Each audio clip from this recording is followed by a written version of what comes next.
The other day, I was talking to somebody about this, and they said, why are you threatened by hobbyists? Is a professional singer threatened by someone in a karaoke bar? And I said, no. Can you speak more slowly, please? Sorry, too much coffee. So, someone asked me if I was threatened by a hobbyist, like, why would a singer be threatened by a karaoke singer? Well, karaoke singers don't charge you to come in and listen to them. They're usually there to drink. But the hobbyists in Seattle do charge, as the producers charge, and they sometimes do get paid. So though it seems kind of frivolous to care that they're out having fun, it does hurt other performers and other producers when there's a hobbyist charging $25 or $5.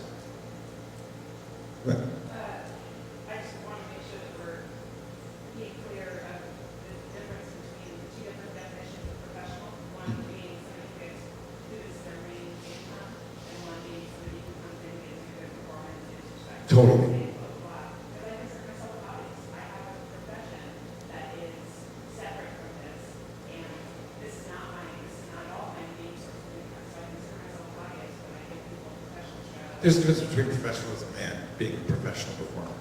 I know, but that's usually why you threaten my hobbyists. I consider myself a hobbyist. And for me, I don't feel as though because someone has a day job that they're not a professional in what they do. You may do, myself, in order to make my living as a performer, I have 10 different part-time jobs that I consider myself a professional. So because someone's a veterinarian during the day and brings, not me, and then brings it at night in a professional, I still consider that professional. So my distinction is about how people step into that framework and what that framework, what those responsibilities are. And for me, coming from circus and theater and stepping into the burlesque community at a time when it's been really big, one of the things that I think is really rife is people having little or no training and carrying themselves like they're the shit. And when it's like, just because you can get up on stage and do this does not make you a professional.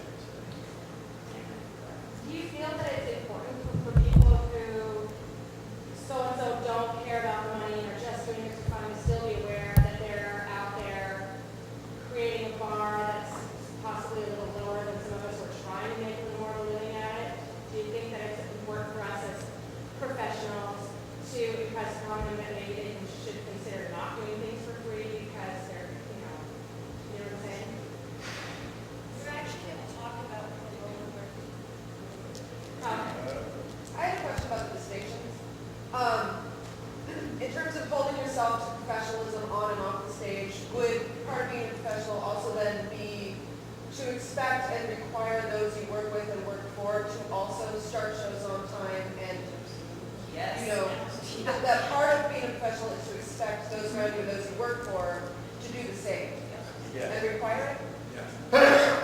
Yeah, I think that's a reasonable expectation. Well, we can learn how to talk about it. But just one thing to address your point, Tamara, I think that unfortunately we can impress that upon people.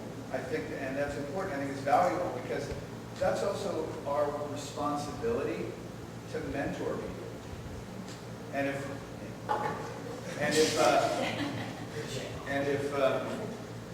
we're losing an opportunity, if rather than look at them like, God damn, look at them, I think too often we all bitch about it, but we don't take the time to mentor those people and to say, sit down and say, look, you may think this is valuable in the short term because this is, you're having a good time and all this, you get a couple drink tickets and it's a thing, but sit down and try and help them understand their route to being a professional.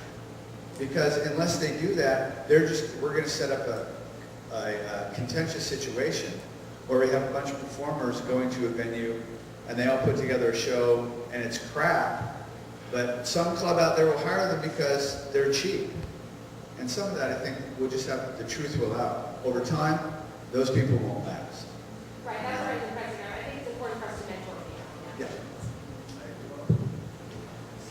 As a producer slash performer slash playwright, whatever the hell you want to call me, I tend to like to take a little bit of risk, but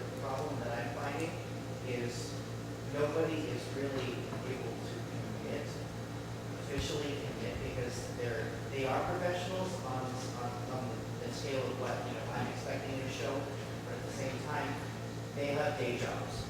And that presents a conflict because some performers aren't able to get there till like 7:30. The show starts at 7. So, I mean, I suppose my question is how do you stress upon those kind of people who are good and you want them to be a part of your show, but are arriving late? How do you continue to stress that you want them to get there as fast as possible without making them feel like you're the bad guy? Is this a variety show or a play? It's a variety show. Well, you can always put someone who has later in a set. That's one of the things you can do. You don't put someone who has time constraints in the beginning of a show.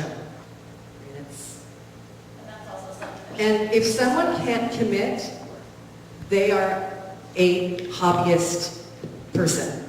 And that's where I draw distinctions. Like a professional makes a commitment and shows up on when they say they can show up.